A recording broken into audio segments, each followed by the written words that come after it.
All right, good evening. Welcome. I'm going to call to order the Salem Planning Commission meeting for September 23rd, 2025. And I will ask that the clerk call the roll, please. Commissioner Fott is here, but she ran out to her car. Commissioner Fryback, Oh, here. Commissioner Heller, Here. Commissioner Levin, Here. Commissioner Rhodes is absent.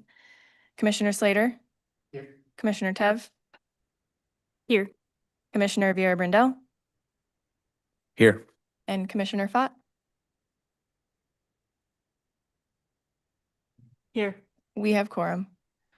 All right, thank you all for joining us. Is there anyone who'd like to address the commission? Oh, thank you. Let's do our oath of office.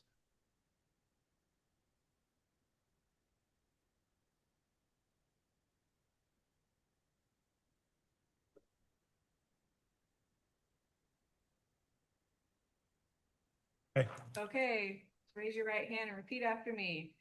I, Nathan Levin, do solemnly swear or affirm I, Nathan Levin, do solemnly swear or affirm that I will support the Constitution and laws of the United States of America that I will support the Constitution and the laws of the United States of America and of the state of Oregon and of the state of Oregon, and the city charter and ordinances of the city of Salem, of the city charter and the ordinances of the city of Salem, ordinances of the city of Salem, and that I will, to the best of my ability, and I will, to the best of my ability, faithfully and lawfully duties faithfully and lawfully perform the duties of planning commissioner for Salem during my continuance. of planning commissioner during My continuance. continuum. Congratulations. Thank you. Congratulations and welcome. We look forward to working with you. I was looking for the scotch. All right. Are there any public comments?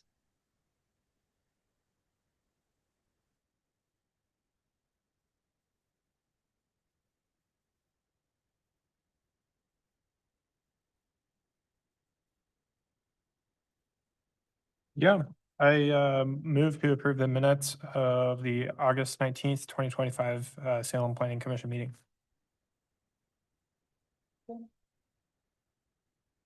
All right. Good. Are there any amendments or any changes or additions? No, hearing none, then Jennifer, if you would call the roll again for us, please. Commissioner Fott. Aye. Commissioner Fryback, Aye. Commissioner Heller, Aye. Commissioner Levin, Aye. Commissioner Slater, Aye. Commissioner Tev. Aye. Commissioner Vieira Brindell. Aye. All right, motion passes. I don't believe that we have any resolutions or actions items. Is that correct? Not today? Okay. No public hearings, and then we're off to our special orders of business. All right, Ms. Kim, take us away.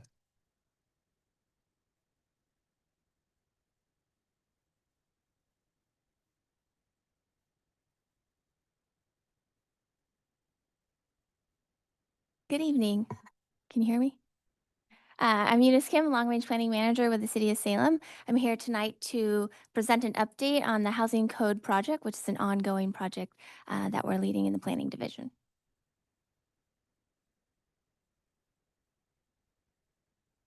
Excuse me, could you is there some way to turn that mic up? How about that? Better? Would you like me to speak louder? Yes. Great. Thank you. No problem. So tonight I'm going to give an overview of the Housing Code Project, starting with a background of where this project came from. I'm going to talk a little bit about the process that we've led to date to engage the community in this project. And then I'm going to walk through some examples of the different code revision ideas that we're considering.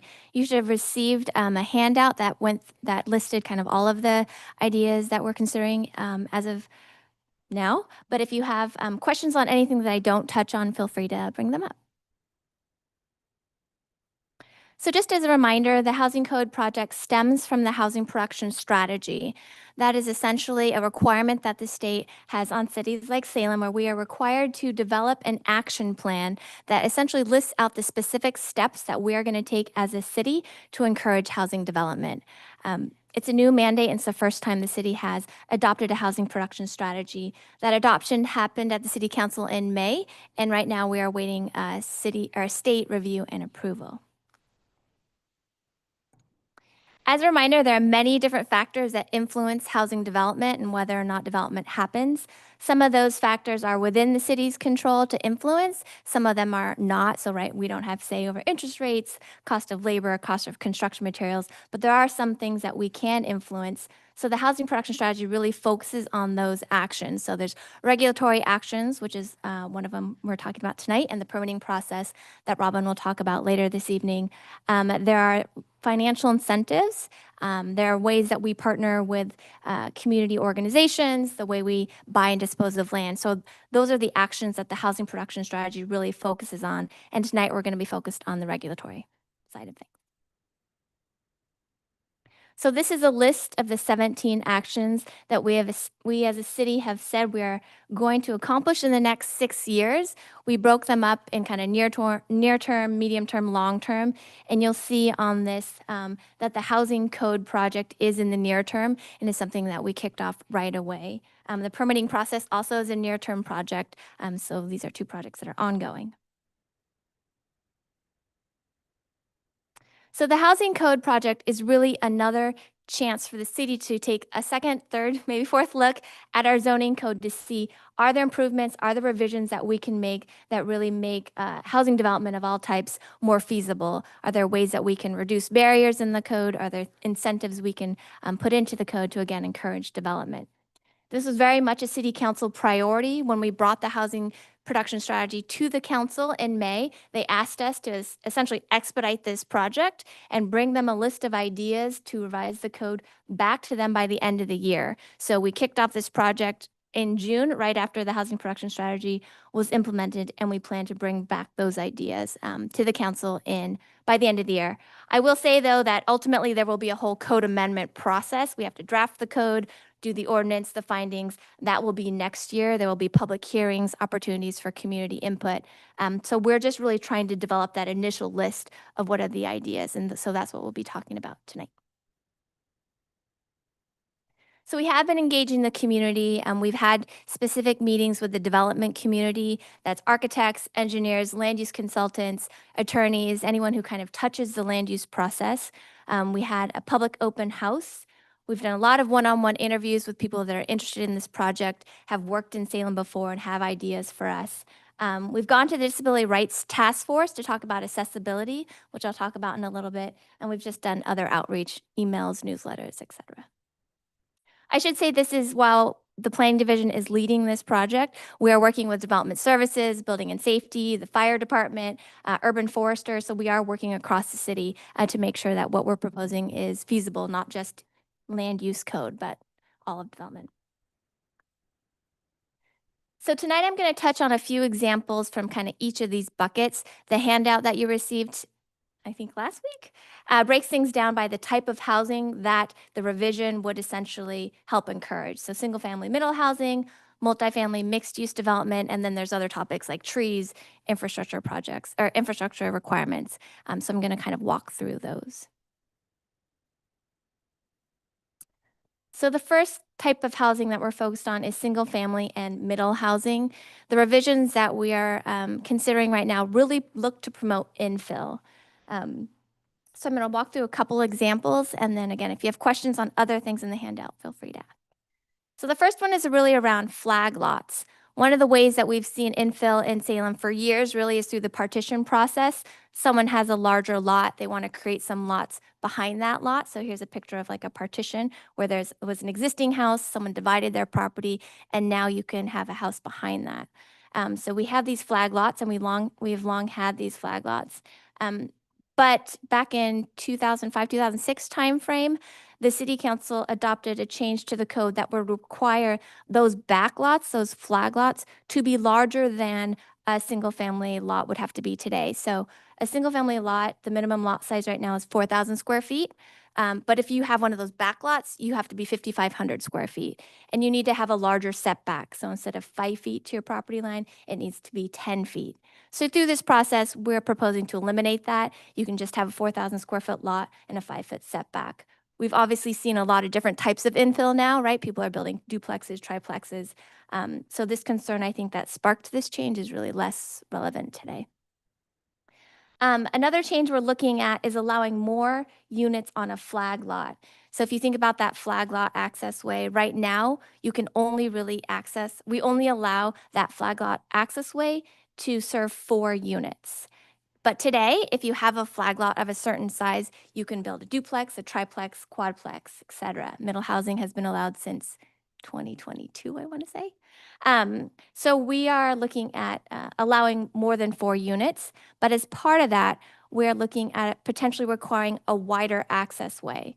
So today, if you have a flag lot access way, it's kind of like that long, looks like a long driveway, and you're serving 4 units, that access way needs to be 25 feet wide. So we're proposing to go to 27 feet. That includes a 5-foot sidewalk for pedestrian safety. And so you would still have 22 feet, which would allow two-way travel on that access way, and then a 5-foot sidewalk. So that's kind of what we've been talking about with the development community. I will say that we did present and have a discussion with the neighborhood association chairs and land use chairs, and there was some concern that we shouldn't allow a limited amount. And so they asked to kind of come up with a cap. So maybe we cap it at 20 units, 15 units, 12 units. So we haven't come up with what that number could or should be, but that's something that we're now considering, having talked to the neighborhood associations. The last item you see on this is allowing cottage clusters to be attached in addition to detached. So cottage cluster is essentially where you have small little units all detached around a common courtyard. So that's been allowed when we started allowing middle housing back in 2022. State law has changed just recently that requires city to allow attached. So it could be 4 units in a cluster, 4 units in a cluster, still around a common courtyard, or maybe it's, 2 buildings that each have 8 units, 4 units. So we're proposing to make that change to align with state law. But in addition to that, the development community asked us if we'd be willing to allow an unlimited amount of cottage clusters instead of restricting it to 12. So today, if you want to do a cottage cluster, you can only go up to 12 units. We are proposing 16 as an increase.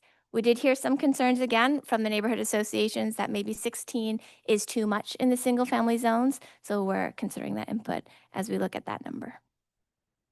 And Eunice, Yes. what's specific about a cottage cluster? Reduced setbacks? These are on individual pieces of land, properties? They're all on one lot. They're So if one you have lot. 7,000 square feet today, you can do a cottage cluster. Okay, thank you. And they can only be 900 square foot, the footprint, so they have to be small as well. And they have height restrictions that are shorter. So 2 stories are 25 feet high. So it's a little different than a single family. And you can have a cottage cluster on a flag lot? Is that what Yes, just said? you could. Yes. Okay, thank you. Correct.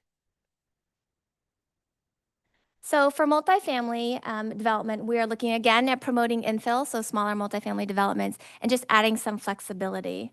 One of the issues that we've heard over the years is that our multifamily zones have minimum densities, but if someone has an existing lot and it's a smaller lot and they have an existing home on it, they want to just add 1 unit, and we're like, well, you don't meet minimum density. You actually have to add 2 units so they don't add any.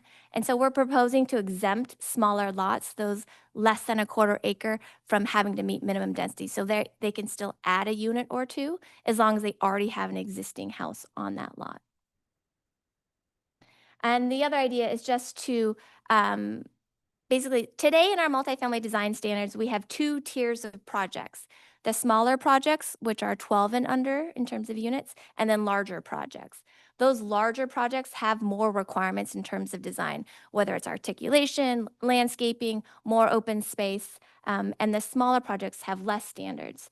The thinking being, right, if you have a smaller lot, it's harder to kind of have that multifamily there, so we have less requirements there. So we are proposing to say instead of 12 units having those lesser standards, maybe 16. So again, more flexibility for a little bit larger, smaller projects, if that makes sense.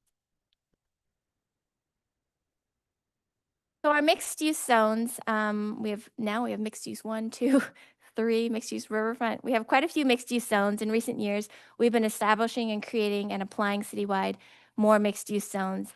And one of our mixed use zones, the mixed use 1 zone, which is applied largely along our major corridors. If you think State Street, South Commercial as an example, are really meant to be these kind of walkable mixed use areas. So when we created that mixed use 1 zone, the hope was that we would get mixed use development where there was commercial on the ground floor and residential above. But what we've been seeing in that mixed use 1 zone is really full residential.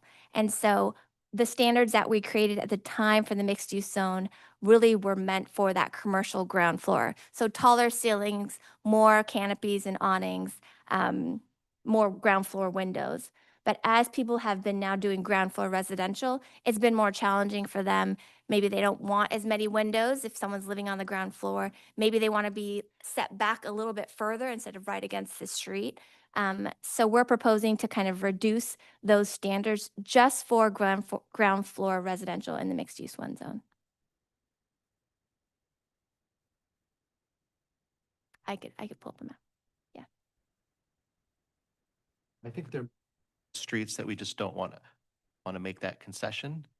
I think that making that concession in many places might be good, but maybe there are some streets that we just want to be tougher on. Eunice, I have another question. Yes, go ahead. For the greater setback for the ground floor housing, would that Yes. only extend to that first floor and we would bring the face of the building out to create the street edge? Or we would bring the entire building back? Yes, the whole thing could go back. Okay. Oh, you're talking about like a cantilever? Mhm. No, we hadn't considered that. Is that an idea? I mean, it's just a thought. I was Yeah. just curious based on the verbiage. The idea is ground floor, yeah, you could be set back. If your building has ground floor residential, you could be set back to 15. And we're considering what that space should be used for, some sort of pedestrian amenity, or is it like a outdoor space that's more clearly defined? Because right now we kind of loosely define what can be in that space. Yeah. So trees. We updated our tree code last in 2022. And at that time, we were looking at different tree preservation requirements, one of which was this critical root zone. It's essentially the area around a tree that you don't want to disturb the roots, the branches to make sure the tree survives. Right now, you can only encroach into that like wider circle on that graphic by up to 30% if you have an arborist report that basically says if you encroach that 30%, you're not going to kill the tree. We've looked at other cities like Portland and Bend, and they allow up to 25% of encroachment without the arborist report. So we're proposing to allow that. We did talk to our urban forester, and he said that's not going to kill the tree. 25% is fine. So that's the proposal. We did hear some concerns from the neighborhoods that maybe it would kill the tree, but we are relying on our urban forester there. I have a question Sure, here go as ahead. well. Yes. Many trees in an urban environment are not encircled by a critical root zone that's all just grass or landscape. Sometimes you'll have a root zone that has a sidewalk across half of it. So the root zone, well, you could draw the root zone. In fact, the productive root zone may be half of what you're looking at. So when you talk about a quarter, if we've already lost half to hardscape, and then we allow us to cut a quarter into the remaining, or a quarter into the whole thing, you could then really lose 3/4. Does that make sense? Yes. Okay. Yes. I And didn't want to have to draw that. but no, that's thank a good point because I think we were also proposing to allow existing structures not to count towards that 25%. That's what Portland does. So if you already are partially in that, that wasn't going to count against your 25%. But you're basically saying the opposite, right? you. If Yes. it's already, yeah, okay. Okay. I'll talk to the urban forester on that one. I'm shocked you missed that. Okay. And the last item on this is tree removal permits for single family and middle housing. So when we did that tree code update in 2022, we allowed for tree removal permits for essentially all other housing that's not single family middle housing. And we So if you are a single family or middle housing today and you have a significant tree and you want to remove it and maybe it's not hazardous, it's not dying, it's really hard to get that tree removal permit. You really have to go through a tree variance. And so we're proposing to allow single family and middle housing that same avenue to go through a tree removal permit to remove that tree. We would come up with replacement or replanting mitigation. We haven't worked through those details, but the idea is that it would be an administrative approval to remove those trees. And that's in the case you want to develop. You're- That's- That that one tree more time. removal permit is in the case that you want to develop, that you want to add a unit. Correct. Right, okay. I have a question on this Yeah. one. Do we actually provide tree removal permits? Because like, how many have we, for example, provided this year, or do we know that? Like, how, is that a viable option, or are we just saying it in our code and then not actually doing it on the ground? No, we get quite a few tree removal permits. I can give you the numbers for sure. Okay. Yeah. So like normally for single family, if you're doing a subdivision, you do a tree conservation plan, right? If you're creating the lots, then we're looking at the whole development area and what you're going to preserve. This is more for infill, so it's kind of a gap. We have a tree removal permit for hazardous tree removal permit for non-single family housing. And we were thinking tree conservation plan for other housing, but obviously people have lots that were created long before tree conservation plans were a thing, and they're just wanting to do infill. Either they don't have a house or they want to add a unit. And so that's been kicking everyone to a variance. A variance goes out for notice and is appealable, basically. The tree removal permit's not. The tree removal permits for non-single family housing, the criteria for development are grading for fire ADA or for grading for fire access or ADA access, meeting minimum density, utility installation, or a planned street that has to go through, which wouldn't be, so it would be something similar where we would have out the criteria for it. And obviously if the tree's hazardous, you can already go through the hazardous process. We can get you numbers on permits if you're Thank you. interested. Yeah, I had personal experience with a non-answer in that process, so. So if people submit for tree removal permits to say that it's hazardous or it's like messing up their foundation and we don't think they've provided enough information for us to approve it, we advise them that they could withdraw it and get all their money back versus us issuing a denial. So a lot of people say, oh, yeah, my arborist actually didn't say it's hazardous. You know, it drops on my roof. I don't want to clean it, or cracked my driveway. Well, driveways are not the foundation of your house, or I don't want to get a structural engineer to show that it's actually damaging my house. So we can't say like, oh, we've denied 150. We can go through and say, well, we had 150 that were withdrawn and they got their money back, because we feel like that's better customer service than denying the permit for that. So Gotcha. Thank you. And then was trying to follow along, but are some of these just gone now, or? Oh, no, I what was just happened? walking through examples instead of Examples. going through. So if you have questions on ones that are on here that I'm not talking about, Gotcha. totally fine. Maybe get it at the end. Yeah. Yeah. Okay. Thanks. And then we have things that didn't fall under those nice buckets.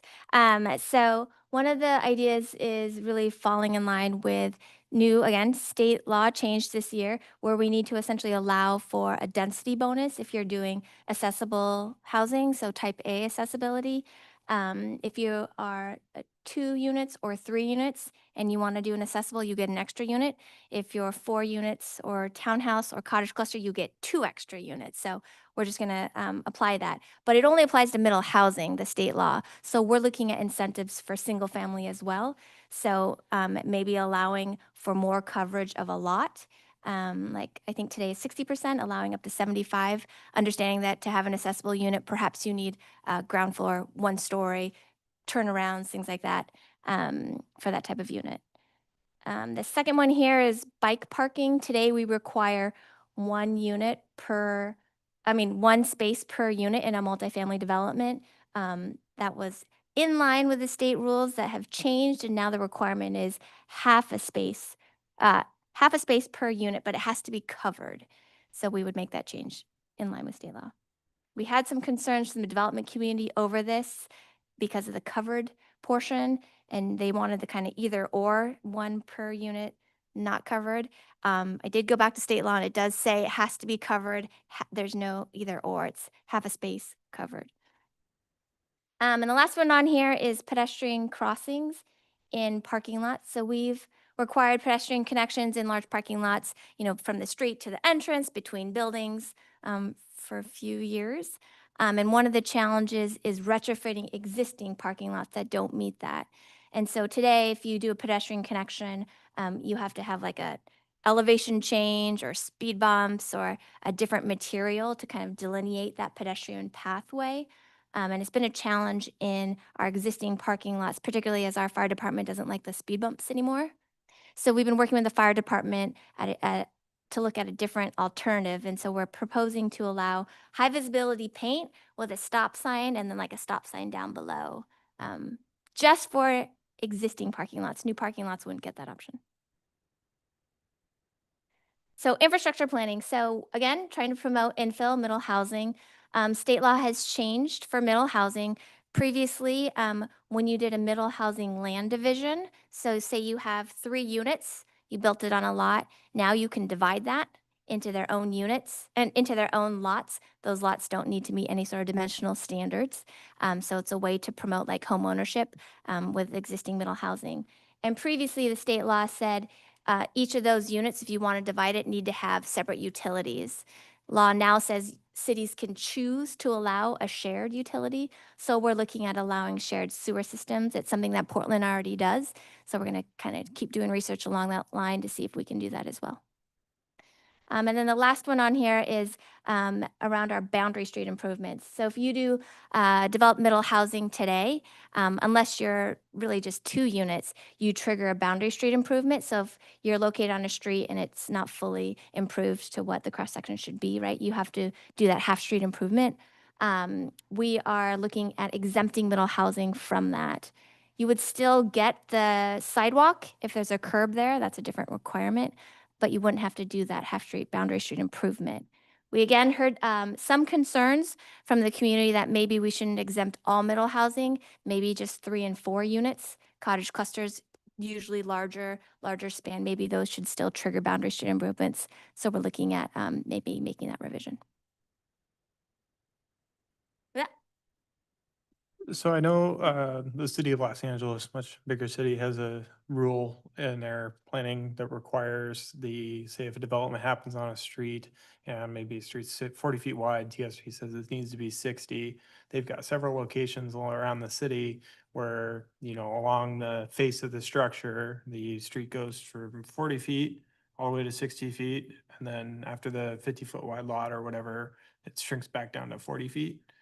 And is that something that we would require here? Like I know Center Street is in the TSP is a major arterial. It's 2 lanes wide right now. If a development happened on Center Street, would we require them to build out a full, I don't know, half of what a 60-foot right of way is? So our TSP has the table with alternative street standards that I think maybe describes the situation in LA where you have existing constraints, existing conditions and buildings where we've identified those streets, even if they're major arterial, they may have a smaller cross section. If the street doesn't fall on that table and there isn't a proposal to amend the TSP to add that street, then yes, that development would trigger the half street full dedication where we've referred to it sometimes as a boxcar improvement where you have a jog out and then back in. And so we look at that though and try to avoid that when we look at functionality of the street.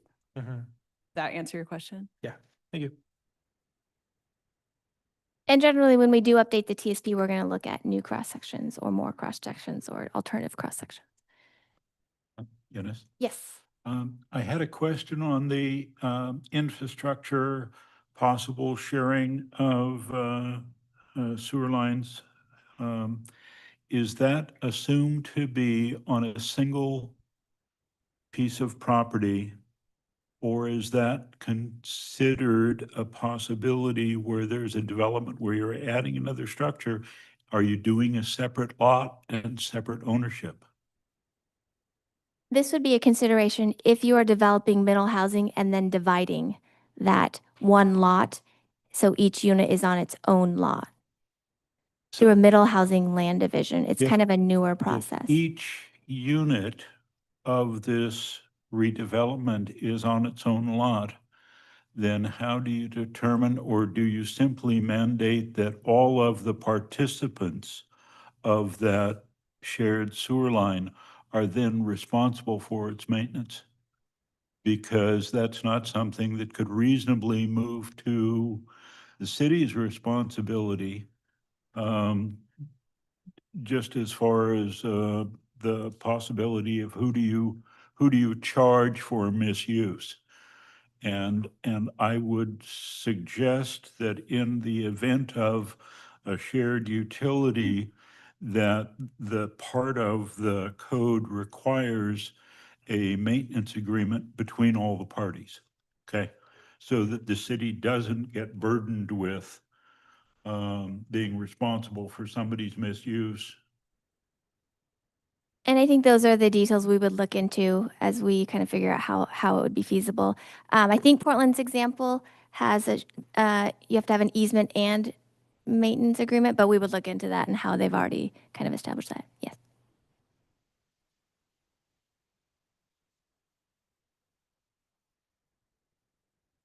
So this is kind of unrelated, unrelated. So one of the things that we're proposing to change is who reviews different types of application.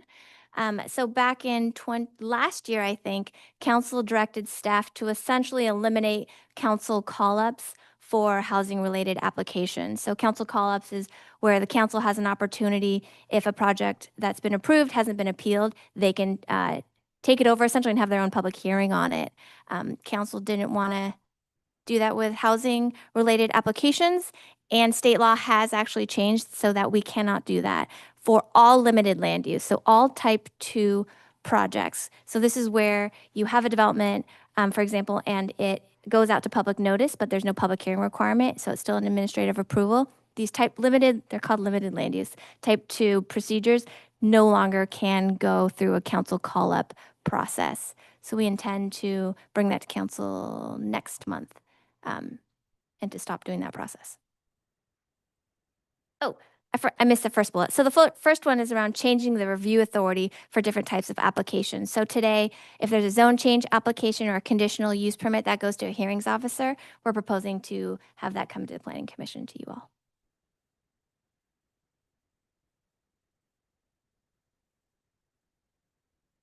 Unless you hate that idea. Yeah, I know, I was like, It's a totally staff idea. Right now, only the appeal would come to the Planning Commission of a conditional use. We do have quite a few conditional use permits. Zone change is not that much, but seems to be about like compatibility with the neighborhood. So it seems to me that it makes more sense to come to the Planning Commission than the hearings officer, but that's just an idea. I agree. If you're looking for a verbal I know. affirmation. I like that idea. Okay.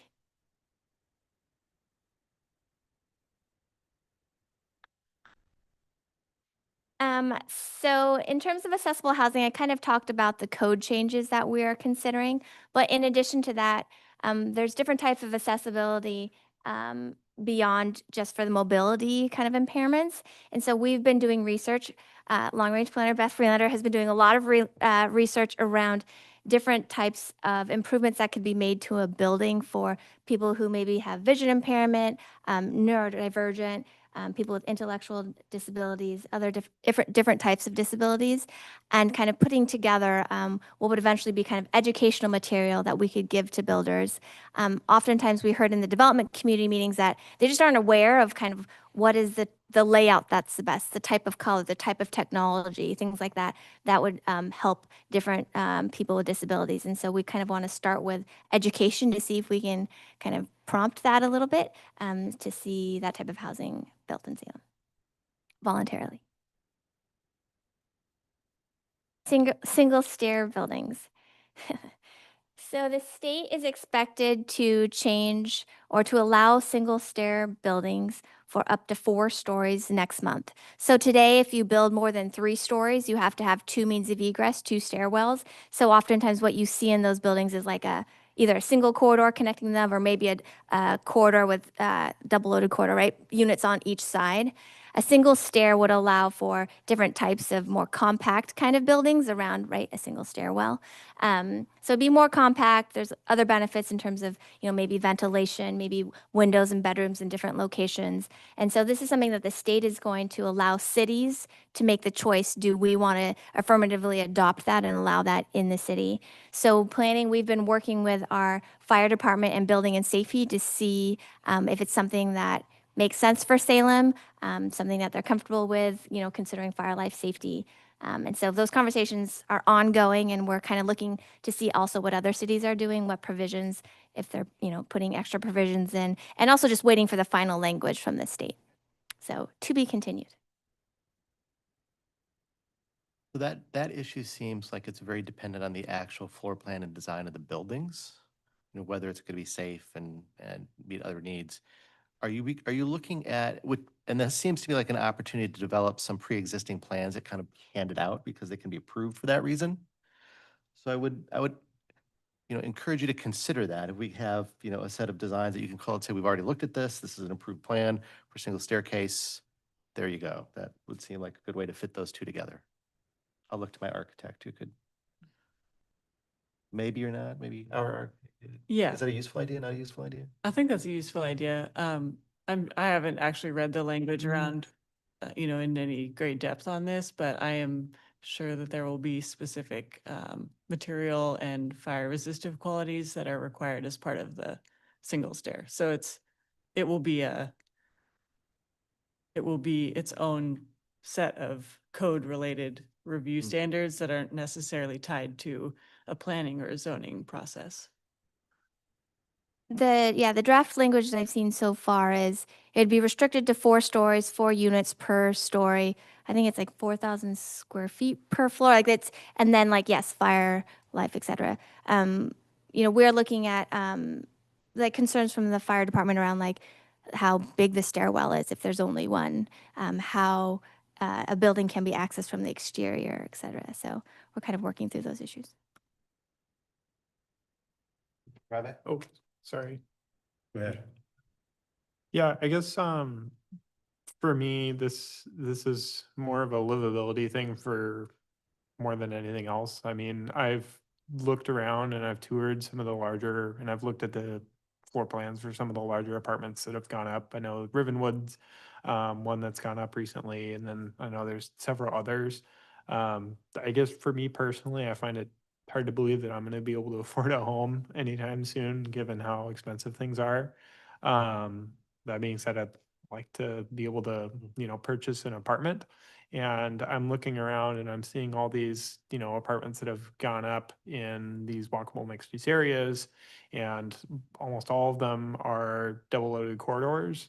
And when you've got a unit in a building with a double loaded corridor, these units are usually very long and they only have windows on one side. And I looked at the ones in the Rivenwood, and you walk into this room and I'm sure it's great for somebody. But if I'm trying to raise a family in in an apartment where I can't open the windows, or maybe there's only windows on one side, or, if I want to get a 2-bedroom unit, the 2-bedroom unit takes up twice as much space as just a studio or a 1-bedroom, because how the building is laid out, you have to make the unit twice as wide, and that makes it more expensive. But I guess my general point is I would like to make it more livable for families to live in these kind of types of structures and in places that are close to the services and places that they want to work. So.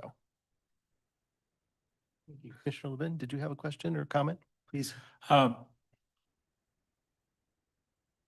Is the conversation about a potential 4-story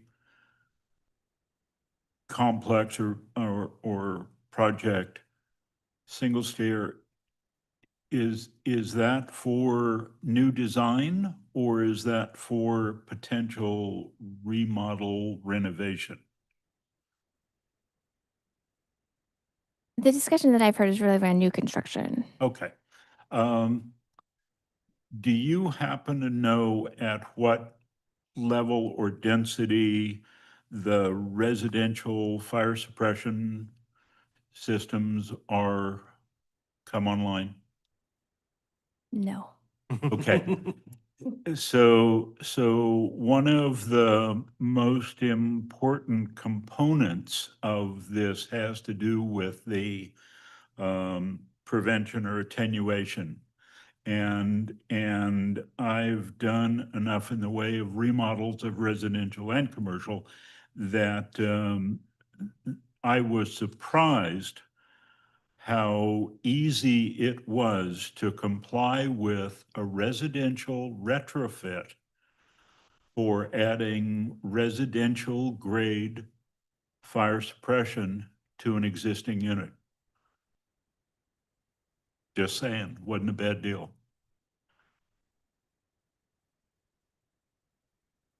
Thank you. Oh, yeah, I just wanted to mention, I read the appendix, or I guess the draft a while back, and I believe they did require full NFPA 13. I think that was the standard. They had the sprinklers too. But yeah, they would require full NFPA 13, separate enclosure for the stairwell, and some other things on electrical outlets outside of the stairwell. And I don't know if they had any egress path requirements, but that's kind of covered within the maximum floor plate size. So. Okay.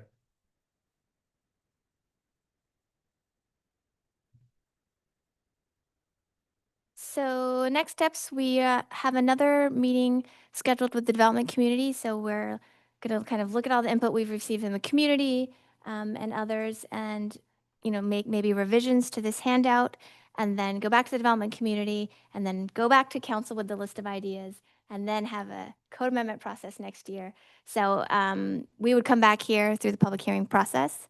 But anytime you guys have ideas or comments or questions related to this, we're still working on it. So please let us know.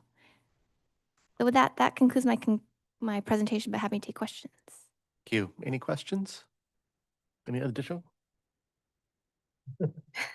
From multifamily before I realized what was going on.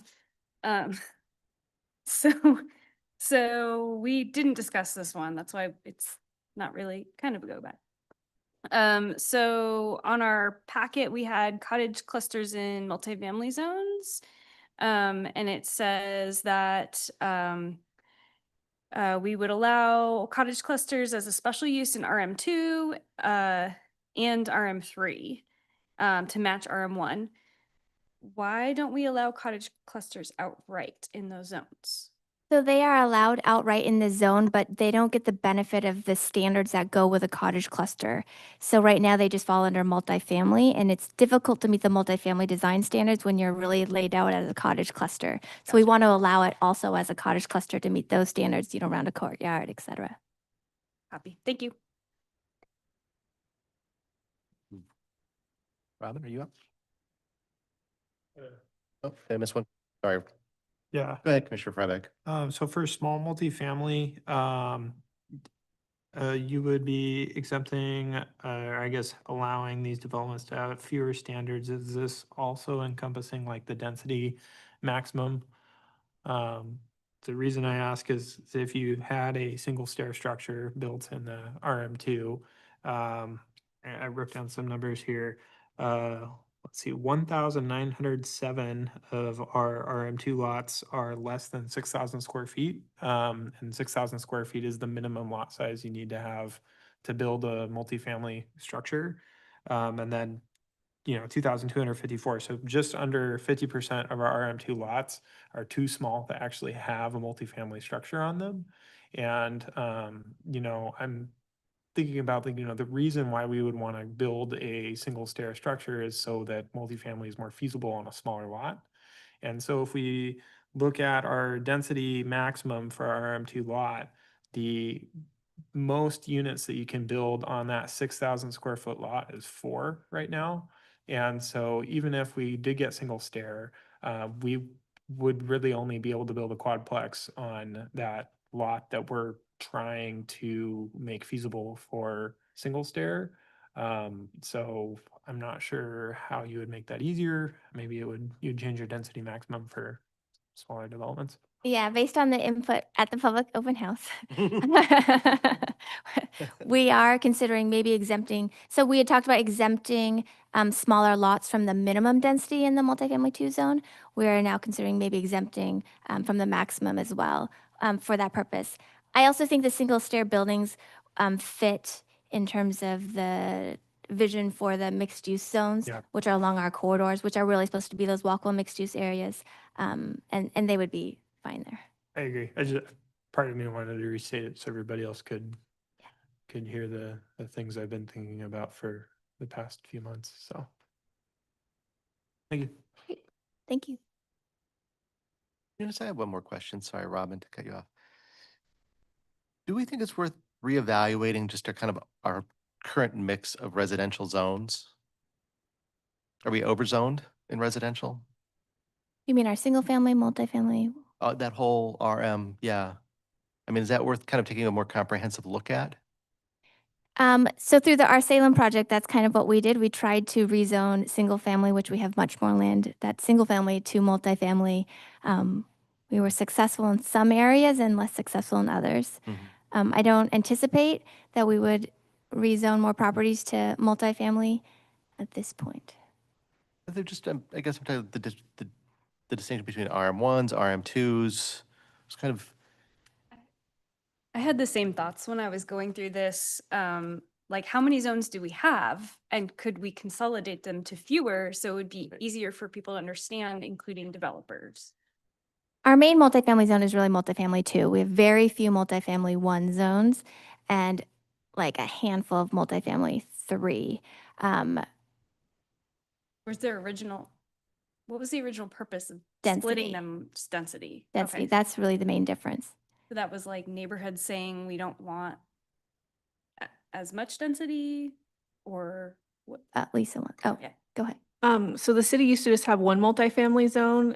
In the 90s, they had to go through, just like we did with our Salem. So in the 90s, they had to do buildable lands inventory and rezone. And so what they did is all the new land that they picked, they gave the higher density zone when they created that. And then all the existing land, they went to the lower density. So they kind of didn't have to fight with people about that. So they made that split. Over time, we've seen people that have the RM1 ask for zone changes to RM2. And we usually approve it because if they want to do more units, great, do more units. We're happy for that. The RM3 came about during our Salem, well, it already exists. It was residential the high rise. It was a high rise zone. And Hmm. it was just multifamily with no height limit. So that was kind of weird. So we changed that to RM3 and I think it has a higher density. We didn't have a density. I don't remember. It was only like downtown, like right north of the Capitol Mall, a few blocks, like the Jason Lee and a few other high rises were in that high rise zone. So we did eliminate quite a few zones through our Salem and consolidate, and we rezoned over like 10,000 properties. So the scope of that project is not the scope of this project. That was a 4-year massive effort. So just one follow-up question on that. Would you expect there to be you may not be able to answer this, the same kind of blowback if we just said, all right, everyone's whatever the highest limit is now, the most dense, like would, if we took the remaining scattered RM1s and put them in RM3 or something? You mean if we were to do a city initiated zone change project? yeah, that's the word. Yeah. Yeah, I don't think we have the staff capacity for that. That's a lot of outreach and it has different minimum density. So if somebody already has a development, they don't meet minimum density, then you're making them non-conforming. And so I think that's outside of our capabilities at the moment. Whether there'd be blowback, yes, I've never done a multifamily zone change to not have, I mean, we've approved a lot of them and almost everything we proposed in our Salem was approved to rezone from single family to multifamily. A small handful of properties in West Salem, the council ultimately decided not to do, but everything else we proposed was. I don't want to subject Eunice to the hate mail that she got for 4 years, telling her she should quit and she should be fired and that, she should only work on homelessness and why does she have a job? But people signed their names to that weren't embarrassed to send because she was proposing multifamily in their neighborhood. So I don't think we want to take on a city initiated program at this time. talk about multifamily, we talk about single family, but we really don't have single family anymore. Right? That doesn't exist. So I guess we look at something that had in the past been, or is still called single family, what are the limits there? I mean, I guess part of what my interest is in some of this is how do we increase density in what had traditionally been single family neighborhoods in ways that like fit into a single family neighborhood? So we look at a fourplex, really does fit in a single family neighborhood. There's a lot of potential there. So what can people do in a single family zone neighborhood? Like we can't do cottage clusters. You can do cottage clusters And if you have 7,000 square We feet. can do fourplexes. Yes, And duplexes and tri, so it's yes. like, It's 12 right now. 12 units is the max you can do in a cottage cluster in the single family. We're proposing to increase that to 16, and I'm not sure if we'll get some concerns. thank you. Sorry, Robin.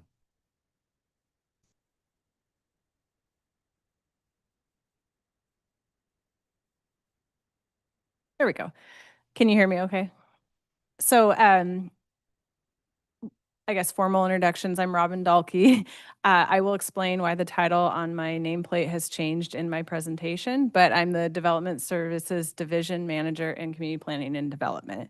And I'm here tonight, as Eunice said, to talk to you about permit process improvements, which have a really good connection to this housing production strategy and the housing code amendments that we talked about.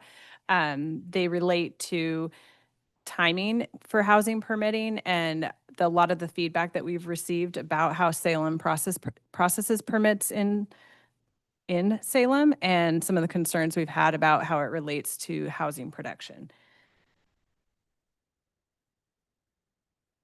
So let me start with how we got here. There's quite a few years of background, and this started, we've had feedback for the 18 years I've been in the city at the Development Services Group about our permit process. But there was a ramp up of feedback back in 2022 post-pandemic, and a lot of questions about why people were experiencing what they perceived as permit delays, inconsistent decisions, costly applications. Enough feedback that we decided to consult or hire a consultant to take a good look at our process and make some recommendations of what we could do as a city to improve our process. So Moss Adams was that consultant. They prepared a report in 2023, and the feedback from that I'll go over in a little bit more detail, but one of the main items that they recommended that at the time I'll say was controversial, but I will foreshadowing say it was a great change, was to merge our departments. So the Development Services Division department that I was in was held within Public Works for many, many, many years, as many years as Development Services has been around. And so that recommendation was to merge Development Services out of Public Works and into a newly named, what was formerly Community Development that housed planning and building and safety. Here, I'm going to be tasked with remembering there's been a lot of changes. And Housing Authority. So we renamed the department Community Planning and Development, brought Development Services in, and Kristen Rutherford is the director over this department. We did retain most of or a lot of those Public Works programs, and we still work very closely with Public Works, but that recommendation to merge our department or our divisions made sense because we all would do the oversaw the same programs related to development approvals. And so by bringing us together, instead of having the siloed effect of these groups, we're hoping to have more of a community-centric, customer-centric department. So after the consultant review, shortly after, we applied to participate in the Harvard Bloomberg Initiative program and were selected for a data track. And that program helped us develop some data and draft recommendations for moving forward, both with the Moss Adams consultant request or review and our recommendations out of the Harvard Bloomberg program. From there, we are here today looking at a housing production strategy action plan. And one of those action items of the 17 units mentioned is this permit process. There was a motion at council to escalate or provide a update of this process. And I believe you made a motion to bring this forward to Planning Commission as well and kind of give an update of what we've been doing in the past few years. I will say we have not done a great job of outreach more in smaller group settings of what program updates we've made. So this is the start of that, and I hope to do more of that as we move forward. Thank you. And I'm just going to make one point of context about that because we had heard from, I think it was the director, the president of the Building Association here, kind of was listing out some generic concerns about just the process and pointed out that building permit delays were a real problem. And that had not been my understanding going into that hearing when I heard that feedback. And so I talked a little bit with, talked a little bit about that and decided that that may not be true. So I'm glad that this project is moving forward. Yes, thank you. And we work closely with Home Builders Association, and I think having these discussions as part of the development community groups that we've been meeting with for housing production strategy, and then these settings as well, are really going to help tell the story and really dive into what the problems are that we have control over and the ones that maybe we don't. So.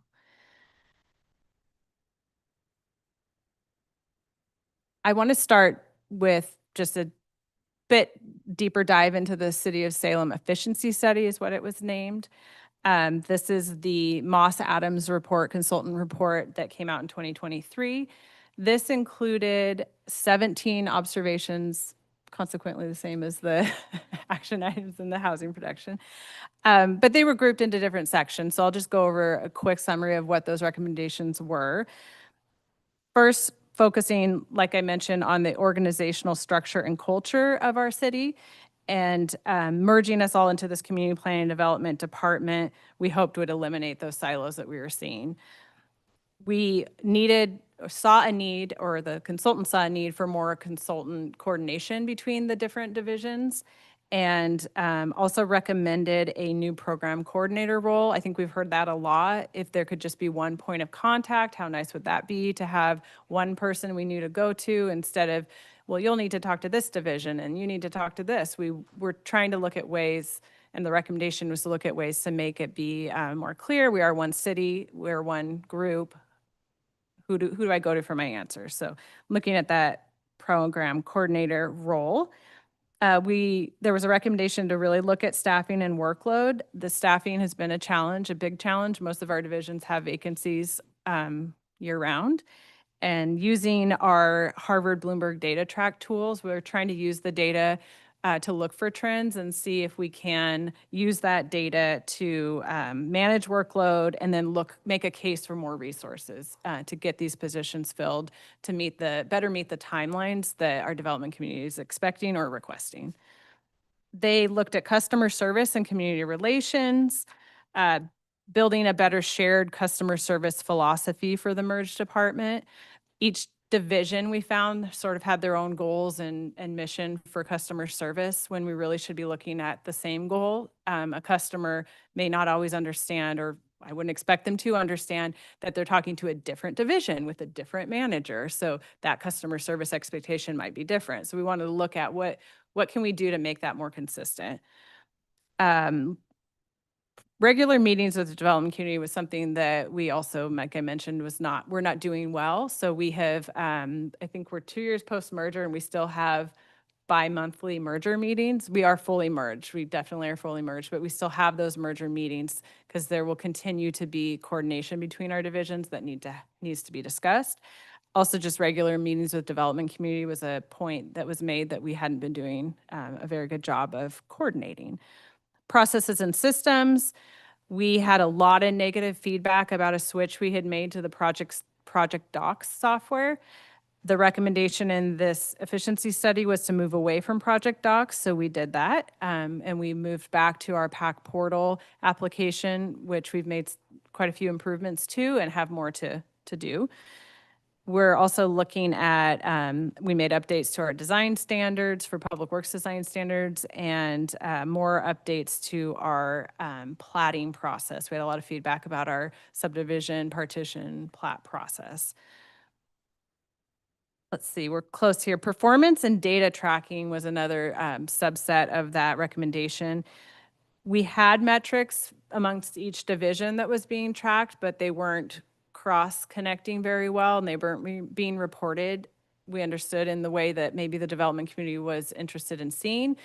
So we really looked at our metrics and what we wanted to report and where we were missing, or I'm jumping ahead here, but the recommendations that we should be looking at, what data do you need to be collecting and what should you be reporting on to better answer the questions of the development community about the permit process.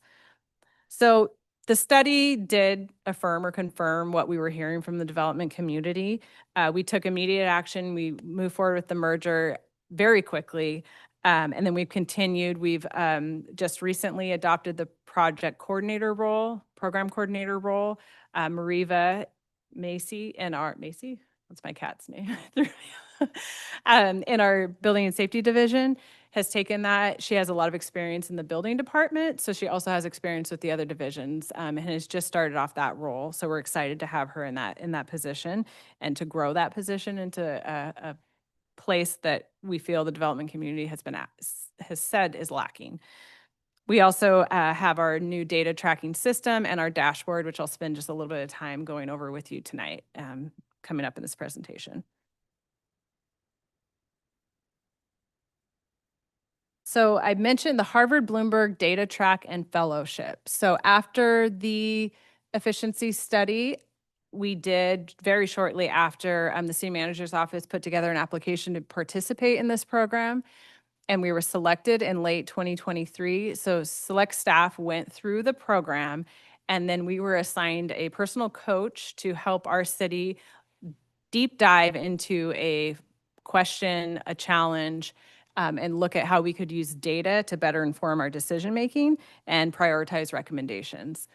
So the challenge that we initially had come up with was how do we accelerate housing production and identify steps to support developers by reducing delays. This is kind of a big challenge here. And one of our big goals was to shift our service delivery approach from being department-centric to being more customer-centric. What can we do for the customer to make this process more efficient? So we went through the program. We learned a lot about the data that we have, the way that we're collecting it and what we're missing, and the importance of knowing what question you're trying to answer before you collect the data. And I'll get a little bit more into those metrics when I show you the dashboard, but we learned a lot. And coming out of that, we were lucky enough to receive an award of a Harvard Fellow to come join our city in summer of 2024. She was here for 8 weeks, a couple months during the summer. And she got to interview staff, look through all of our efficiency reports, what we learned in the Harvard data program, and really refine and help us prioritize and then provided some final deliverables for us to work off of. So she did a lot of the work that we did not have staff to do to kind of advance us to that next step with our permit process improvements. She also helped us really focus in on what our goals, back to kind of what is our question and what are we trying to do here. The 3 main goals that we are trying to focus on, like I'd mentioned, is to empower all applicants to prepare permit applications. I'll get into that, but it is really become apparent that an application that's come in that is not either clearly defined to that applicant of what's needed or is coming in a rush and missing pieces, we're seeing that that really has an impact on the review cycles and the time that that permit is in the system. So what can we do to better empower those applicants? What can we do to improve our website, our PAC portal, looking at those outputs that can help meet that goal? The second main goal was to integrate and streamline our workflows for that one voice, moving away from each individual division's voice and really building on the merger's efforts. And then finally, foster increased transparency and accountability between permit customers and the city. when we can't present publicly information or data or process, that really doesn't foster transparency. It's also really difficult to look at different changes in our system and how they're either working or not working and evaluate. So we've put together a public-facing dashboard. We're working on more developer communication and reporting, and then an engagement strategy moving forward and to be continued of how do we continue to engage the development community and continue to look at this, because it will ebb and flow with development trends or development application rates, but we want to continue to grow. So with that data, we started pulling findings. So data and process mapping helped us prioritize our next step recommendations. There were some really interesting findings in both the Harvard Fellows review and then staff's review after the fellow left. I would keep you here all night if I went into all the graphs and the findings. I handpicked just a few just to give you a taste. We have a lot to weed through, but some interesting findings. I guess what we want to focus on for this first phase of diving really into what the data says is we see that there is increased time spent by developers on project review responses. With that time, we've been able to track time with the city versus time with the developer or the applicant. And it very clearly correlates with more review cycles. And that's some feedback we've had is why is it taking 6, 7 rounds of review to get through this plan review? This is ridiculous. And so we really want to try to figure out what is missing here and why are we going through so many rounds of reviews? We have recently added pre-screening, which we thought was one step we could take to give a very quick 24-hour usually turnaround of pre-screen of an application to tell that applicant you're missing these critical items that we need to complete a review. And so instead of waiting, like for a commercial review, it's 20 business days. Instead of waiting the 20 business days to know what they're missing, they're finding out within a day or two. We have had some feedback that can lead to frustration from the applicant. We also haven't fully implemented that across all permit types. So that's something we're looking at. We also have had a lot of feedback about subdivision permit reviews. And there's been statements at council and probably at planning commission, I think as well, that the subdivision process takes years at the city. And so is that true? What are the factors to that? What can we do to improve that process for the needed housing that subdivisions create? And so when we do look at the data, it's true that the average we're seeing is about a year to go through the permit review. This is, those factors could be from the idea at the pre-application phase all the way to the construction and buildable lot creation. That could be span several years if you're looking at all those factors. But we are seeing that it does take at least on average a year to get through the plan review process just to give the permission to break ground. So when we look into that data, though, an average of 60% of that time is spent with the development team. So what can we as a city do to reduce the time we have? And then what can we do to help the development team prepare applications and respond to our comments in a faster fashion to get through this process in less than a year? Here's one very hard to read example of what we've developed that we've been lacking that I think would really help someone understand, especially if they're new to this area, of what the residential subdivision, we have timelines for several different examples, but speaking or touching on subdivision, what different stages, critical paths need to be met to get through the residential subdivision process.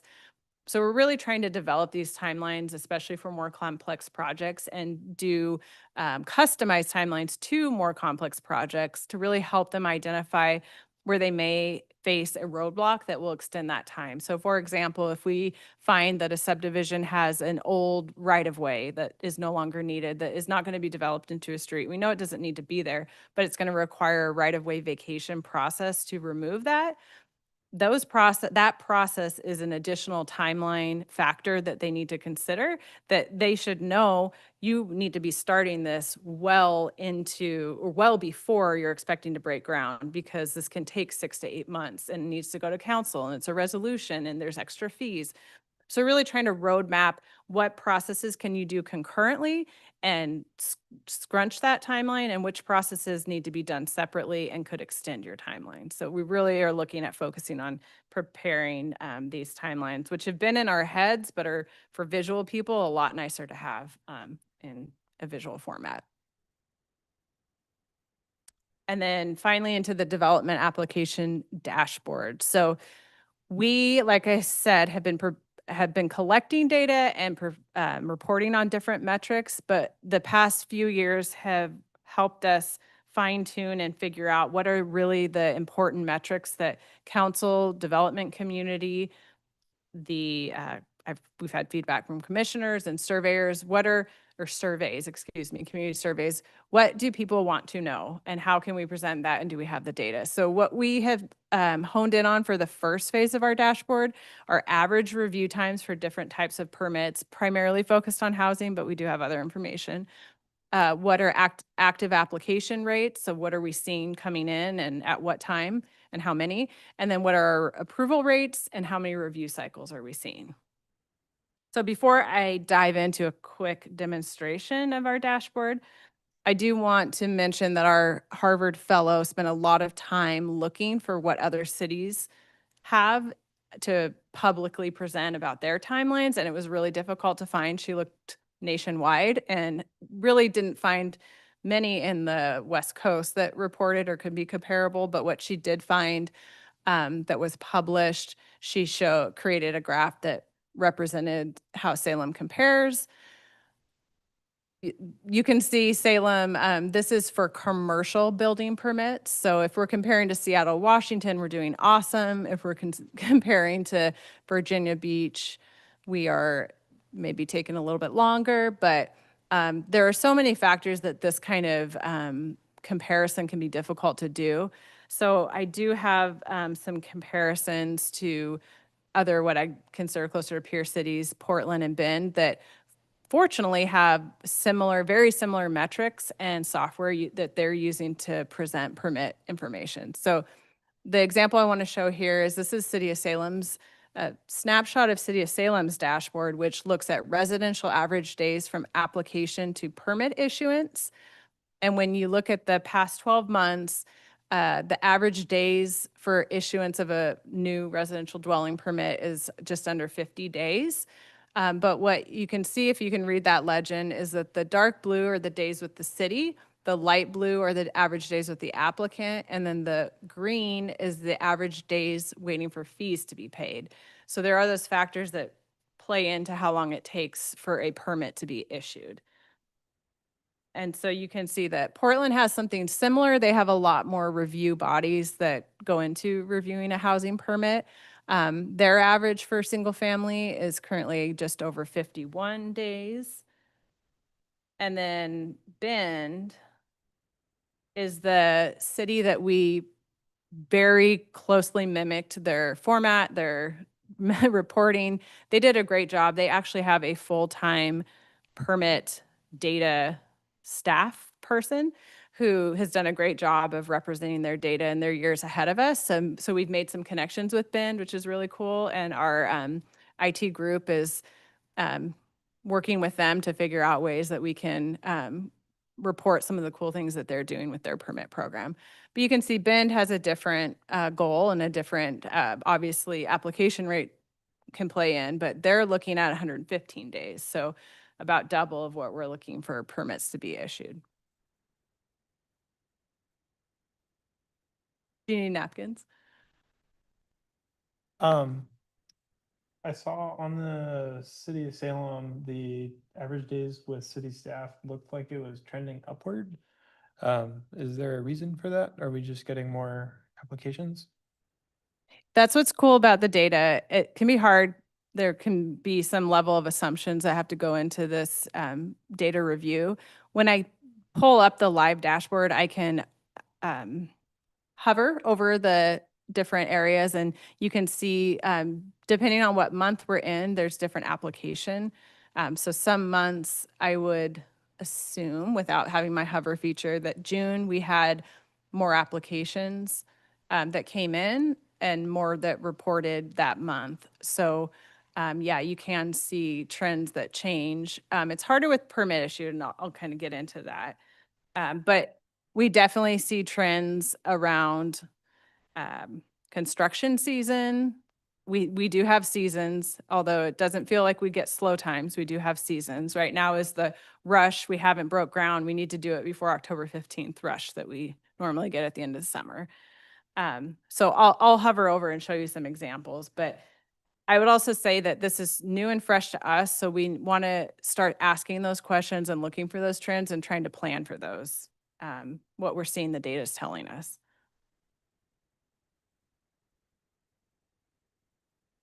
We're ahead.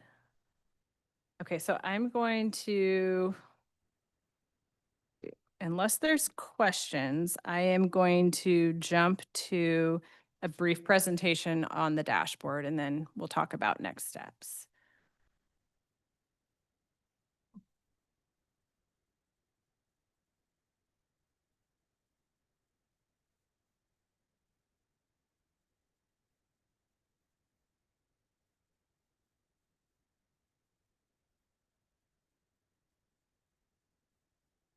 Okay.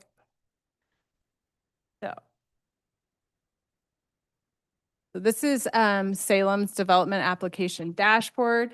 We quietly made this public, actually on accident. Someone hit go before we were ready, and it was a weekend and no one was around to turn it off. So we did quietly make this public in August, early August.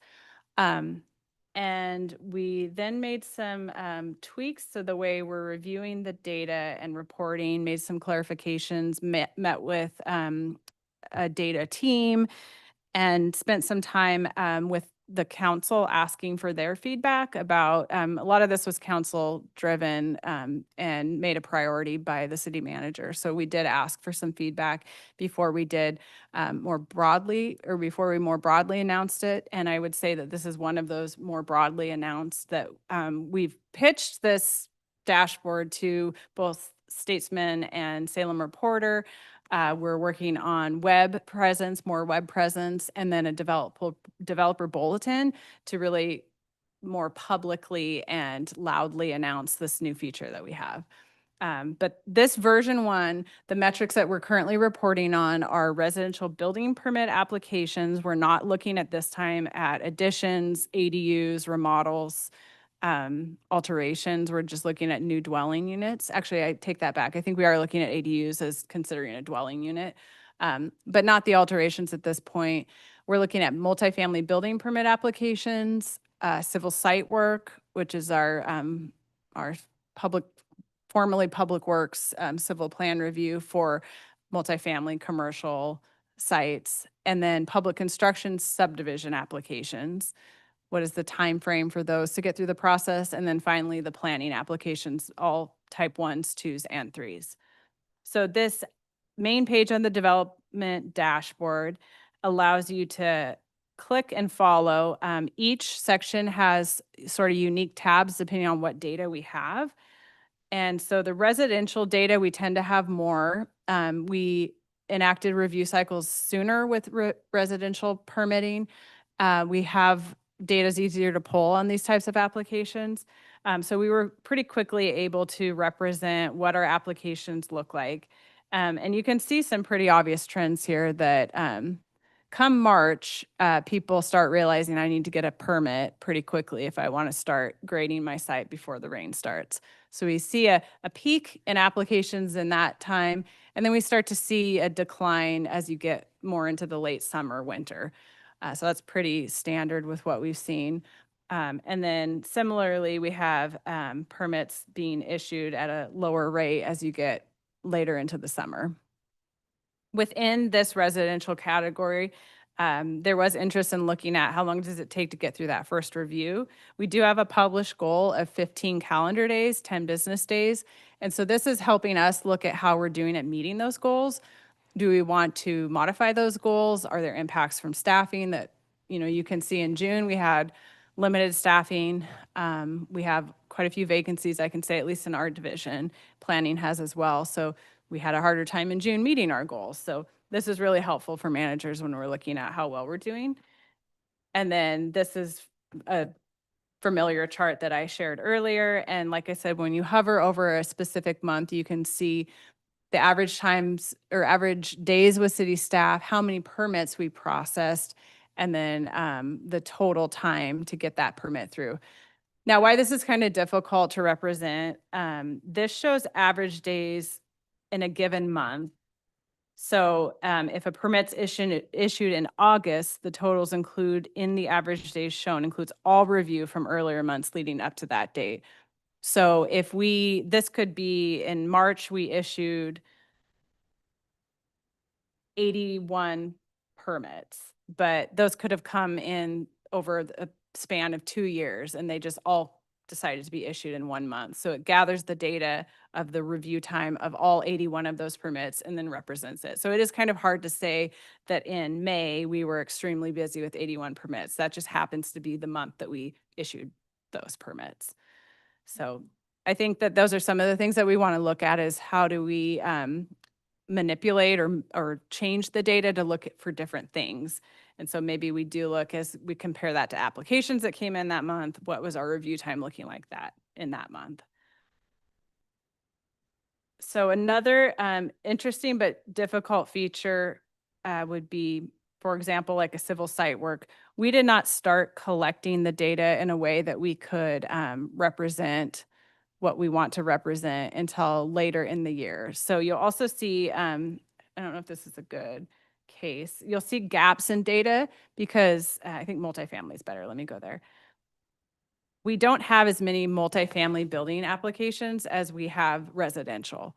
We don't have the daily multifamily building permit application like we do for residential housing. So there will be times you can see where we have months that we don't have any applications to report data from.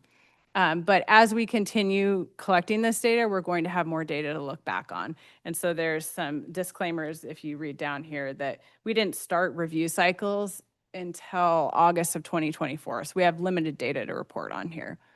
But you can also see this is back to that transparency. We're not always meeting our goal here. And why is that? And what can we do to meet our goal, especially for those first reviews to get faster feedback to our development community or to our applicants. Public construction is interesting because we have 7 years worth of data. This was a manual poll, but we don't have enough subdivisions that it made sense to do programming changes. So this was interesting for staff to see. You definitely can see a trend in 2020 when we had the COVID pandemic, where you can see it took a lot more time with the applicant to get to permit issued stage. Obviously, a lot of reasons related to financing, unsure how things would be looking with the pandemic happening. You can see the trends have started to go down with the time that the applications are with the city. The city's been pretty consistent in the time, but we do have more than I'd like to see number of review cycles. That's been something we talked about. On average, about 5. We talked as a group about wanting to get down to on an average of 3. So if you envision the first submittal, there's inherently going to be some comments. Those comments are addressed. Second submittal, 90%'s done, but we have maybe 1 or 2 more tweaks. And then on third submittal, we can approve the plan. That's our ideal. So we want to figure out why are we getting to 5, 6, 9 sometimes rounds of review. And so this helps us inform those changes or decisions. And finally, I'll just show you planning's tab here, which includes we've looked at metrics of both the completeness review, how long does it take to get to a complete application, how long does it take to get to a land use decision for each type, and what are our goals within those. So for example, for type 1 applications, there's a 20 calendar day goal. You can see except for December, and I can't remember what happened in December. I think we had an applicant initiated extension that didn't reflect well in the data, which is something we've learned too. How do we enter the data to account for these anomalies? But you can see that we're doing a pretty good job meeting our completeness goals, at least for the type 1. We go into type 2. and then type 3, which is another example of we don't have a lot of type 3 applications, so we don't have a lot of data to report on. So this is version 1. We have already a lot of feedback of things that we want to look at for version 2. Other metrics, we eventually would like to include all building permit type applications and continue growing this program that is fairly new to the city of Salem. I think Ben's had this Power BI software for 5 years, and we just received it this last year. So we have a lot to learn. And we're excited to continue work in that. I think finally, I wanted to just share our next steps. If I can get back to my screen.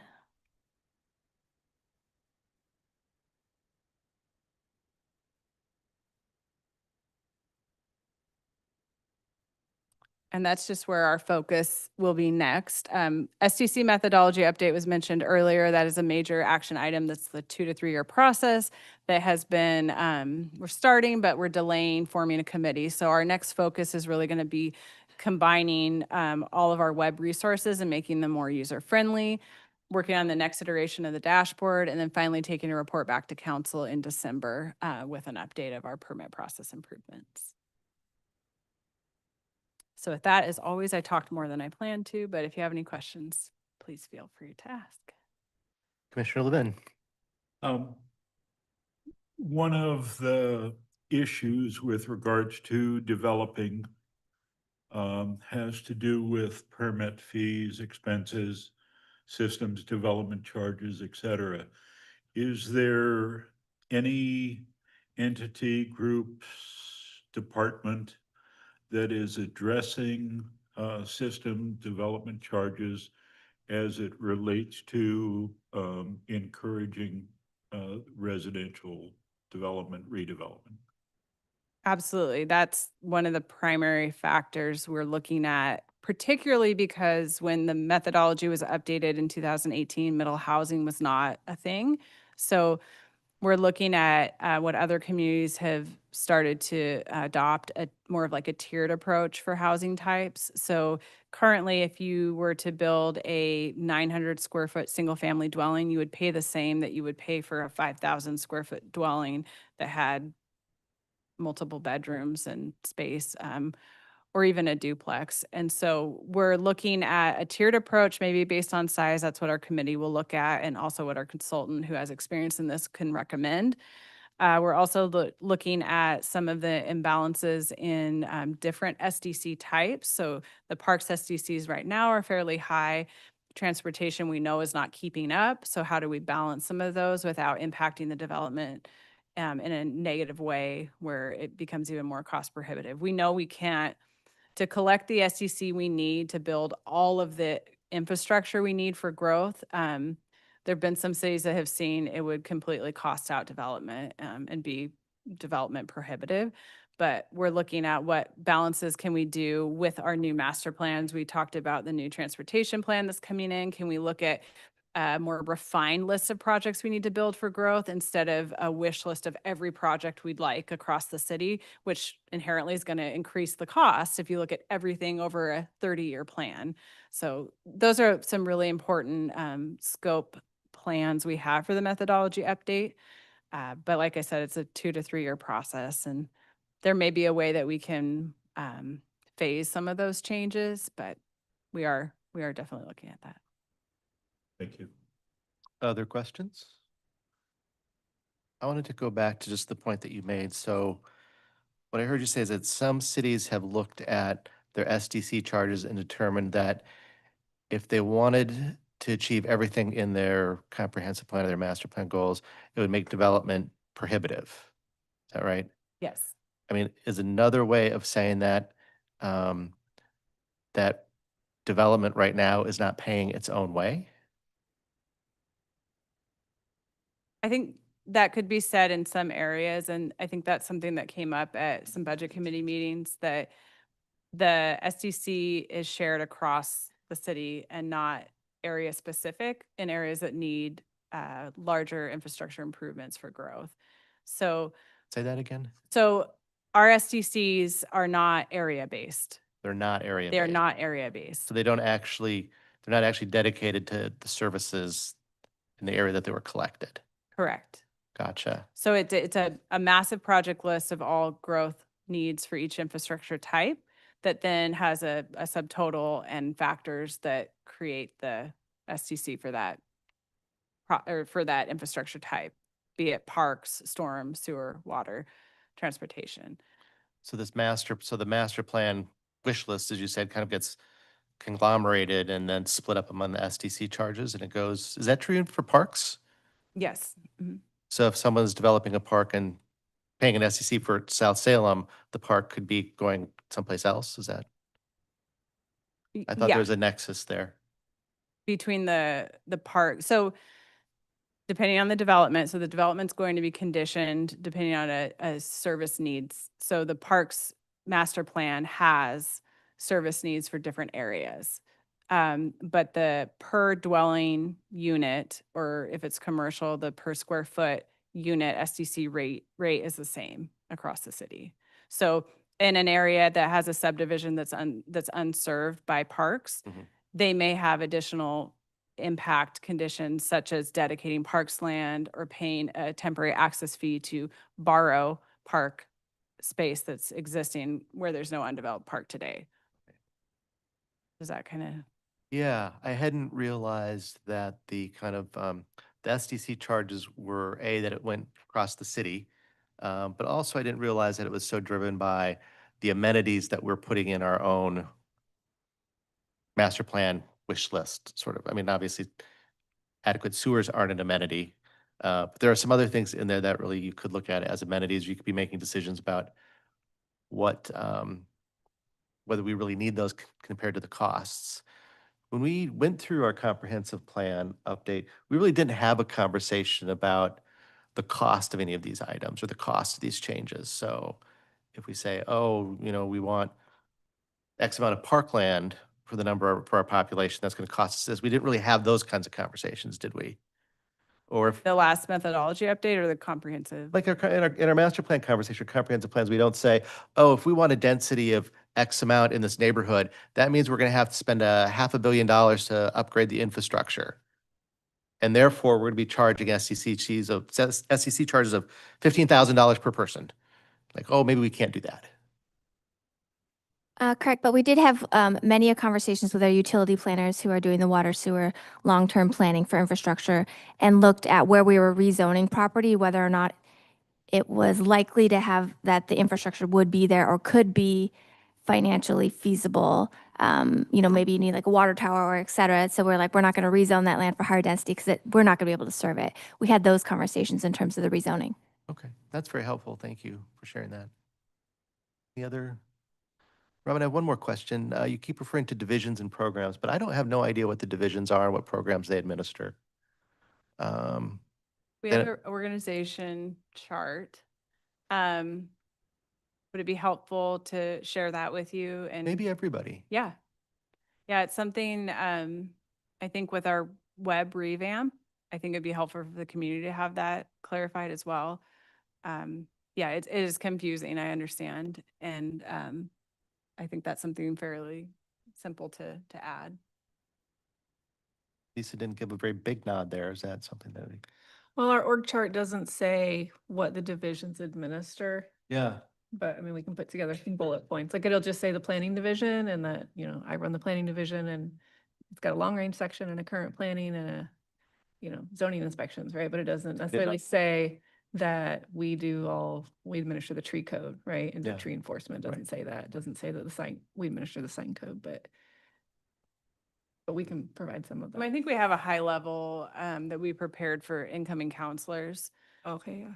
Yeah, so there's a lot of programs. I just mentioned, Development Services runs a roadside memorial permitting program. And that was news to me, but we're running it. There's a web page coming. So there's a lot of miscellaneous, I'll say, programs that I think we could do a better job, like we were talking about earlier, directing the public to who they need to talk to. Well, for especially different infrastructure and development. I'm never quite sure, is this public works? Is this planning? Who's paying attention to this? Who's regulating it? who do we talk to? Okay. But also part of this is I think we're trying to help there be more of a central point to go for customer service related questions instead of having to email 3 different departments and have everybody kind of pass that email around. We'd rather have just more of a central point where it can be directed to the right person without the public necessarily needing to know. Right. I often experience that when I ask a question. It goes to like a set of people, and then someone will respond that I've never heard of before, and I don't know who they are, or who they report to, or why they're. It's always helpful information, right? But it's just kind of like, oh, some person answered. That's helpful. So, thank you. Any other comments? All right. Well, thank you both very much for your time. And then going on, let's see, information reports. Is that different than, is it the planning administrator's report? It is different, yes. Yeah. Have we had that before? Did I just never see it until today? I'm very tired today. I apologize. Okay. Information reports? Nope. No? Okay. Subcommittee reports. Yes, sir. Commissioner Frybeck. Yes, we have an opening on the Transportation Subcommittee, so if anybody's interested in a discussion on transportation, I believe officially it's myself, Marissa, and President Slater. Yeah, it was just, yes, correct. Okay. But Room for one more. yes, there is now room for one more, so if anybody's interested. So what is the Transportation Subcommittee? Commissioner Frybeck. Yeah, so the Transportation Subcommittee, we meet once a month to discuss pretty much preparing for TSP discussions that are probably going to happen. So last discussion, we took a look at the Chariots put out a kind of a draft service enhancement proposal. And they're looking for public comment, and we were considering writing up the subcommittee would submit a public comment to the Chariots subcommittee for service enhancement. So that's, I guess, one of the things that we would do. But we, I like to make transportation maps and collect data and stuff like that. So. Very exciting and well-organized subcommittee. Yeah. Lisa, do you have any news about our membership that you'd like to share? Yes. We did receive the resignation from Commissioner Laura Midkiff. He had a work commitment that will impact his ability to be here on Tuesday evening, so he has resigned from the commission. He was hoping to be able to come to this meeting, but to announce it himself, but he couldn't come to this meeting either. So we do have one vacancy now. So if you have people that are interested in the planning commission, tell them they can apply online, and I don't know when the council will consider applications. All right, thank you. I do have a committee report for the Streams and Wetlands Committee, which I think we'll be meeting next week. Hopefully we can make some decisions about how best that we're going to move forward. But a couple points that I wanted to share. One is, I think we're about 4 years have elapsed since we started this process of looking at streams and wetlands. This process was initiated by the commission's concern that we were unable to condition a subdevelopment approval on protecting some unmapped streams. I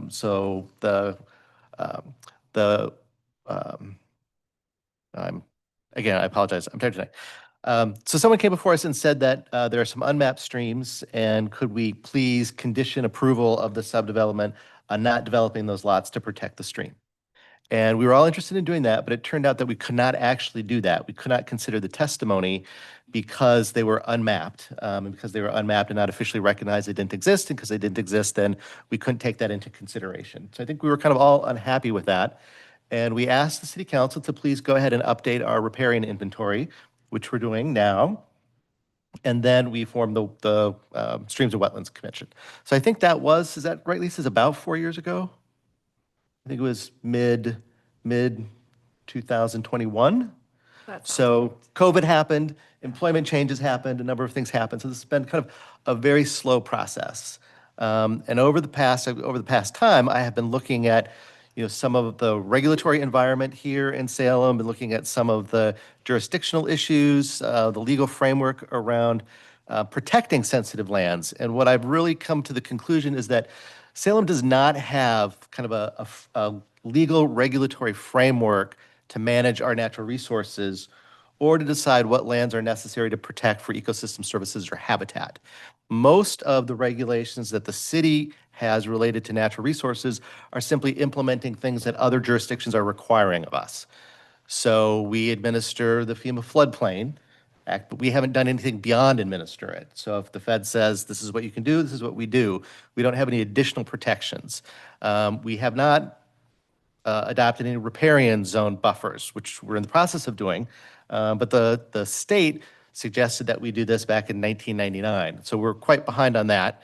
We don't regulate wetlands at all. And I found out that, in fact, we don't really have our own maps of wetlands. So some of these critical natural resources, or what I would call sensitive lands, just simply are not regulated or even kind of recognized by the city. If I were to ask the city and say, how many lands do we have what piece of land can we not develop because they're protected? We can't actually answer that question. We don't know. Out of the 35,000 or 40,000 acres the city has in its city limits, we really don't have an understanding of what's protected and what's not protected. That kind of surprised me a little bit. So that's kind of one of the things that we hope to kind of pick up at our next meeting and discuss a little bit about what natural resources should be protected. The state has some suggestions. They suggest riparian areas. They suggest streams. They suggest animal habitat, which is something that we've never, ever discussed. They talk about open spaces, scenic views and vistas. So there's kind of a whole range of things that exist out there in code that the city really didn't engage. And the point originally of the legislation was not to say you have to go protect everything in these categories. But the point was that the public should have a discussion about which ones are priorities and which ones we do not develop. And so we haven't really had that conversation that we should have had 26 years ago. And so we're getting into these conversations case by case here in land use hearings, where it's really not the best way to deal with it, and doesn't really involve the public conversation that we should have had a long time ago. So I think, where this is all going is to have a conversation, a broader conversation about what kind of natural resources we want to preserve in the city, that we want to preserve from development, what their benefits are, how we record those, how we manage those in the future. And it's not just a conversation about a 50-foot riparian setback, but it's a conversation about how we balance development, in a city that's kind of rapidly developing and is working very, very hard to streamline the pace at which we develop, with also the need to balance that with preserving some amount of ecosystem services and some amount of habitat in the city. So that's the conversation I hope that we can come back with on from the Streams and Wetlands Committee. I'm happy to answer any questions. So I expect that we'll have a presentation maybe 1 or 2 sessions from now where we can lay out some of these concerns, and then probably maybe a month or so after that, some more formal written report and recommendations. Yeah, please. We're not that formal. We really aren't, despite the barriers here. Have you been engaging with Ken Beerley, who's doing the floodplain functions plan? I have, yes. Okay, we I do talk finally with got Ken. some progress from Yeah. FEMA this week. You saw that? Okay, good. Yeah, no, I haven't seen that, but I'm aware that that's happening. Okay. Yeah. Yeah, so I think it would be helpful, and I know you've given us some feedback initially to use that as a stepping stone to the next step for, at a minimum, protecting some of those floodplain functions for habitat, and then looking at next steps for adopting some interim flood hazard areas that we had started, which is above and beyond the regulatory FEMA maps, but haven't finished. So if you need more info on the areas that we've mapped, I'd be happy to share that with you. Because I I don't know love if I maps. don't know if we've talked about that yet. Yeah. We have a lot of mapping information. We started public outreach, but staffing and other reasons Yeah. prevented us from continuing the steps to get that to council for adoption. Yeah. But I have lots of maps. Great. That's very helpful. And I should note, and I shared this, I just received this yesterday. I was talking with DLCD and they pointed me to Corvallis, which had gone through a whole process to set aside, to recognize essential wetlands, streams, riparian corridors, and a chunk of their floodplain. And then because they were able to do that, then they were able to go in and expand their urban growth area. So, the legislation is set up to allow us to compensate ourselves for setting aside land inside the urban growth boundary by expanding to the broader urban growth area or the reserves area. So that's kind of an important consideration that I think we probably missed out on by not taking advantage of years ago. We've designated a lot of parkland, for example, in the interim. So, thank you. Yeah. Are you saying the committee would be making recommendations regarding riparian setbacks? Or were you just talking about wetlands? I'm just wondering because the official committee for the riparian project for phase 2 that's going to be looking at the protections is starting and has been scheduled, and Commissioner Tev and Commissioner Heller are the planning commission. Yes, I representatives. think, as I understand it, there's a process underway for dealing with the riparian zones. Yeah. Which is great. Okay. So You're talking about so outside I'm of- not expecting to make comments that get in the way Oh, I just wanted to make sure. of the riparian. Yeah, That would be absolutely. I think we're recommendations trying. separate. I think what's happened over the past couple of years is that we've realized this is not about riparian zones, but it's about a whole range of natural resources. And that's kind of what's coming to the front now. So as the riparian process is underway, we can start talking about kind of the next couple pieces. I went back and looked at the letter that we wrote to the city council, and it really did talk about the riparian zone as kind of the first step in moving forward to completing the Goal 5 process. So I think that's maybe all coming together at a good time.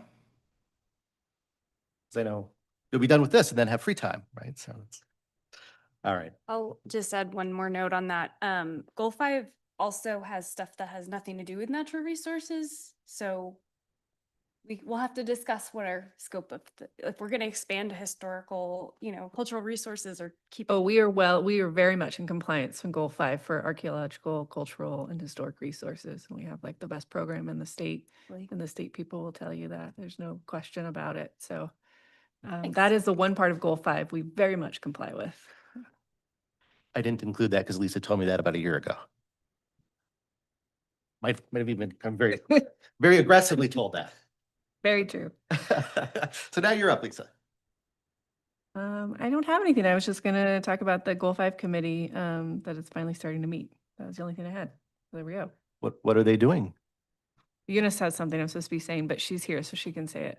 Oh, Planner Palooza? Okay, but could you tell us the dates for the Goal 5 committee and Sure. The first Riparian Advisory Committee meeting is November 3rd from 10 to noon. Hopefully you all got that invite. It's going to be in person, but we just added a Zoom invite as well. So that'll be the first meeting. We anticipate the second meeting probably being next year at some point. And what are you doing at the first meeting? We're hoping to have draft results from that inventory, and then we'll introduce phase 2, which is the regulatory side. So we'll have our consultant team that's working on the inventory come and present some of the technical findings that will go first to the Riparian Advisory Committee, and then we'll have some sort of public meeting of some sort following that. And is the purpose of the technical committee to focus on phase 2? Yes, education on phase 1, and then yes, leaning into phase 2, Okay. where there's going to be community conversation. Thank you. And I'm supposed to say that we are having Planner Palooza. October is planning month. Just found out from some research that Kimberly did, it's the 100th anniversary of the beginning of the Planning Commission. So the Planning Commission was started in 1925. They all quit in protest in 1926, and then there was a new commission. So from some of her newspaper articles she found, so we are making a poster about it. Yeah. It was very controversial apparently. But we are having Planner Palooza, and it's October 15th from 4:30 to 6:30 at Fork 40 Food Hall. So we'll have door prizes this time, not games. Sorry, Commissioner Fryback. But some door prizes. There'll be food. They do have a bar. We will not be buying drinks, but people can buy drinks if they want. And there'll be planners from all across the city, the different divisions. And then generally we have planners from other organizations, Chariots, Council of Governments, sometimes county planners. So you can come and just meet all the planners that do planning, and we hope planning commissioners will come and attend. And then we have people from the public and just get to meet people and chat about planning.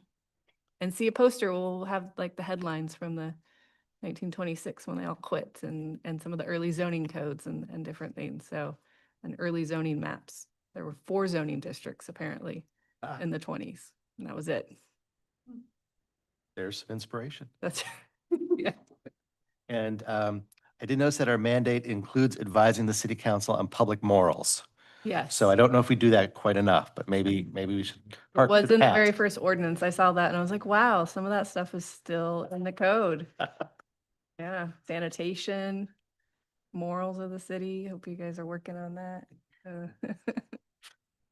All right. Yeah, I knew so. Oh, that sounds very today, doesn't it? And we want to thank Chariots and Marion County. I had a lot of staff time to train us and on the technology and getting the doors unlocked and all kinds of different things. And it seems like it's working out really well. And they said we can use it the whole time. Civic is under construction, so. Great, thank you. Commissioner Heller, are you still with us? We can't, you're muted. I am. I didn't do a good job of keeping you in the loop. Is there anything that you would like to add after being here for a couple hours and silently? No, not really. I think you sent me a bunch of emails about this subcommittee, that is not the riparian rights, but the kind of the general one. And I've had painters at my house, a sick dog. I haven't read any of them, but I'd like to participate if I could. Great, I'll follow up. I'll follow up. Okay, thank you. All right. Anything else for the good of the order? If not, we're adjourned. Oh, he raised his hand. What? Commissioner Fryback raised his I'm hand. unadjourning it. Sorry, Commissioner Fryback. Okay, sorry, I'll be quick. I heard Commissioner Levine was appointed. However, he didn't get an interview, and I know Commissioner Tev, myself, and Commissioners Laura and Kiff all were interviewed by council under the guise that the pandemic was over and interviews were resumed. I'm really excited to have Commissioner Levine here with us on the commission. I think he's a great addition. But I was wondering if we as a body would want to send a message to council and ask them to adopt kind of a formal policy on when a commissioner should be interviewed when they're getting appointed to the planning commission. Because I read SRC section 6 and there is nothing in there talking about interviews. And so I think some clarification on when a commissioner should be interviewed could be helpful, because, I think the planning commission should be a neutral body, and I think whether or not somebody is subject to scrutiny or interviews should just be a process that's described in the code. Lisa, is this something that merits maybe a special orders of business conversation?